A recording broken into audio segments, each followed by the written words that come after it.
Здраво на сите и добре дојдовте на мојот канал. Во ова видео ќе зборувам за романот Единствен матичен број од Лидија Димковска.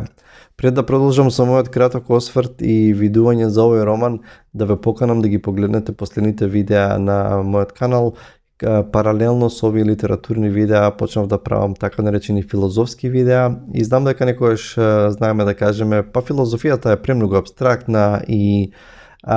имаме и фраза, нели, дај не ми филозофирај многу, со други зборови не ми се прави паметен. Меѓутоа мислам дека темите со кои што се занимавам и филозофот Бинчул Хан и темите што тој ги обработува се многу релевантни, многу важни за моментов во кој што живееме и мислам дека нема да сгрешите ако ги погледнете.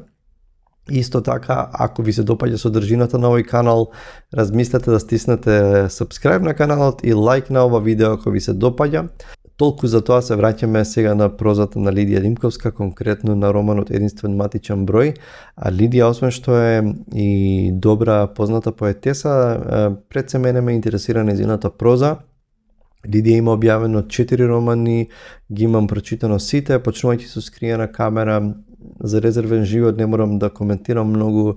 веројатно нејзин најчитан, најпознат роман, па нема да сгрешам ако кажам дека е еден од најдобрите романи на 21 век. Зборам за македонската литература, веројатно и временски и пошироко од тоа,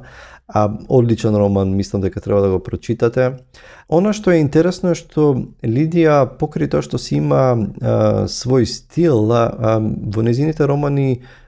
обично зема еден конкретен хронотоп, еден конкретен историски момент и таму ја сместува приказната. Например, во No We, тоа да приказната се одвива во Втората светска војна, Сплит, италијанската окупација,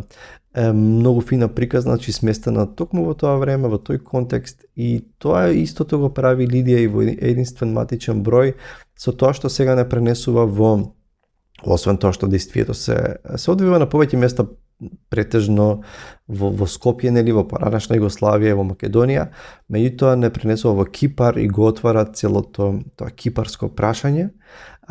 И сега јас сум таков, да речеме, сакам да читам, ова не е историски роман, меѓутоа сакам кога има некој историски контекст кој што ќе ми ги прошири видиците, ќе го прошири моето знаење и да речеме и овој роман успеа да ме испровоцира, па потоа гледав видеа, па читав статии, па истражував, не предлабоко, меѓутоа да се запознам повеќе со тоа кипарско прашање.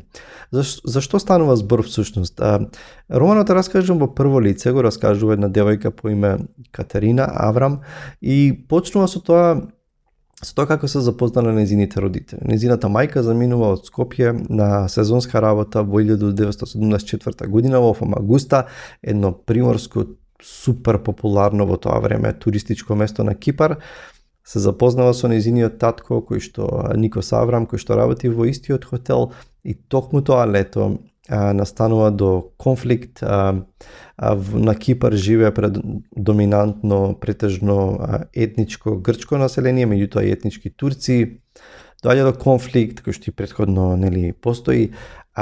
интервенира турската војска, буквално се дели Кипар на два дела, на северен и на јужен дел, и самиот главен град Никозија станува втор Берлин, на некој начин поделен на сред град. Доаѓа до раселување, до бројни бегалци кои што мораат да буквално имаат многу кратко време да ги напуштат своите родни места, и тоа предградие и тоа место Вароша, од каде што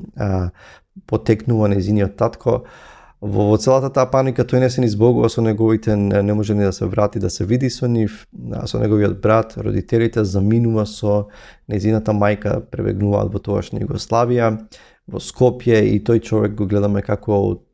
од тоа место на конфликт, на војна, почнува нов живот во Скопје. Меѓутоа Никос Аврам, таткото на Катерина, еден сериозен човек, еден повлечен човек, кој што многу ретко зборува, значи не е конфликтен човек. Наспроти него имаме мајката која што е кавгаджика, која што е нападна, има силни ставови, и има нешто што е и како клучна мисла, како клучна фраза во овој роман, тој човек, таткото на Катерина, знае да каже кога ќе едноставно кога неговата сопруга ќе го напаѓа и ќе го маловажува, ќе каже, ќе стане и ќе каже човек да фати пустелија и ќе излезе од дома, ќе отиде можеби во гаражата или некаде надвор. Меѓутоа, таа мисла останува Лидија, ја зема таа мисла и речиси ја издигнува на тема на разработка и како главна тема на овој роман. Меѓутоа, како што Катерина раскажува за своето растање, за семејството, за нејзиниот брат, за динамиката во семејството, таа една тешка, комплексна динамика во семејството, со текот на времето таа се обседнува, едноставно и станува обсесија тоа кипарско прашање и потеклото на нејзиниот татко. Таа само знае дека потекнува од таму, меѓутоа не знае кои се негови родители, зошто не зборува никогаш за нив, зошто никогаш не зборува за Кипар. И тоа станува нејзина животна обсесија и ќе видите како што ќе го читате романот, на каде ќе однесе таа потрага, действието на романот се развива, ќе видите како ќе заврши на крајот. Ова е една одлична приказна. Одлучи во ова видео да издвојам 3 нивоа на читање на овој роман, кои што мене така ми се истакнаа како можни читања, како можни нивоа и на толкување на романот. Првото е што овој роман може да функционира како многу добар семеен роман, раскажувајќи за своето детство, за растењето, за каде животот ја однесе оваа девојка Катерина, за тешките односи во семејството. Можеби нетипично, меѓутоа можеби и типично семејство за едно време во поранешната Југославија и таа транзицијска Македонија, значи комплекси односи, тешка атмосфера, растење со маштија, значи иако не е толку прикажан животот во Скопје како што тоа е во резервен живот, меѓутоа сепак ни доловува одредена атмосфера Лидија и мислам дека дури ако го читаме на тоа ниво романот, само имаме една одлична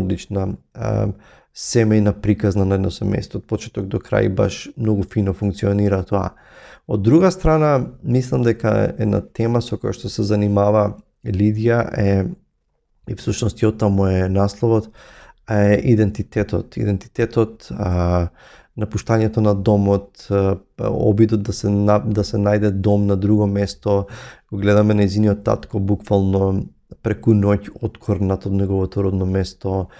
пресаден во една друга култура, во една друга држава, друг јазик и како почнува да живее, да се прилагодува на таа култура. Меѓутоа, прашањето е што ние не можеме да си го одговориме дали овој човек навистина живее, дали навистина има свое собствено јас, дали има свој идентитет, затоа што во неговата земја не постои матичен број, меѓутоа и не фигурира во неговиот пасош никаков матичен број на граѓанинот, меѓутоа тука го добива тој број како да добива речиси нов идентитет, иако никогаш не раскрстил, никогаш не се помирил со минатото, со претходниот во наводници идентитет. И мислам дека многу фино Лидија се занимава со оваа тема, овој човек кој што се чувствува отуѓен, се чувствува во друга земја кој што не може да се отвори, дури иако живее, се вклопил во средината, сепак не е можеби целосно вклопен, затоа што другите препознаваат дека има и акцент и да знаат дека не е по потекло македонец. И мислам дека тоа отвара едно многу фино читање за идентитетот, за неприпадноста, за алиенацијата, за отуѓеноста, па и за бегалството, за напуштањето на домот. И третиот и можеби клучен момент во овој роман и трето можно читање или трето ниво на кој што може да го гледаме овој роман е целиот тој поим на пустелијата и како тоа Лидија го третира со тоа што неизменично од поглавјата и да речеме има поглавје во кој што се развива, се раскажува приказната на овој семејство со овој човек Никос, таткото во центарот на таа приказна и неизменично следуваат поглавја кои што тоа не би ги нарекол паралелни романи, меѓутоа размисли некои дистописки, антиутописки размисли за тоа како би изгледала таа пустелија во која што луѓето се алиенирани едни од други, во која што луѓето немаат потреба едни од други, се дигитализирано, децата живеат без премногу контакт и тоа е еден таков антиутописки, студен, малку мрачна атмосферата во тоа пишување. Тоа оди паралелно и всушност Лидија ни дава насетувања и можеби не предупредува за опасност. Ние веќе сме полека навлегуваме имаме веќе насетување дека почнуваме да го живееме тој свет кој што е не нималку пријатен. Меѓутоа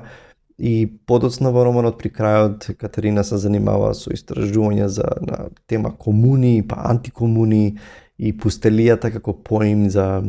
антикомуна во која што луѓето имаат потреба можеби да побегнат од своето чувство на отуѓеност, на лично страдање, на болка и барејќи самотност, изолирајќи се таму. Целата таа тема на пустелијата е многу интересна, отвара многу прашања, мене ме остави со доста мисли, конкретно можеби најмногу ме испровоцира романот во однос на тоа. Можеби ќе видите дека има одредена интересна атмосфера во динамиката меѓу членовите на семејството, именно тегобна атмосфера на моменти. Можеби ова е моја забелешка дека имаше можеби 2-3 лика кои што малку беа стереотипизирани. Мислам дека можеле да бидат малку по-нијансирани, меѓутоа има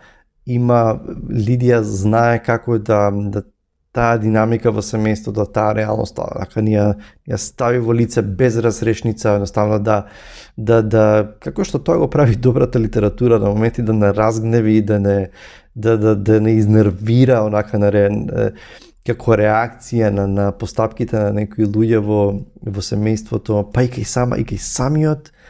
самиот Никос Аврам, кај самата негова ќерка Катерина, кај неговата сопруга, кој што е страшен контраст негов синот, целата таа динамика во семејството. Мислам дека ова е одличен роман, мислам дека Лидија напишала многу фин роман кој што ви го препорачувам од се срце да го прочитате. Ако сте го прочитале, кажете ми ваш коментар, ваше мислење во коментарите на Facebook можеби или на ова видео тука на YouTube. Ако не сте го прочитале, ви го препорачувам, кога ќе го прочитате, слободно искоментирајте, чувајте се и се гледаме со наредна рецензија. Поздрав!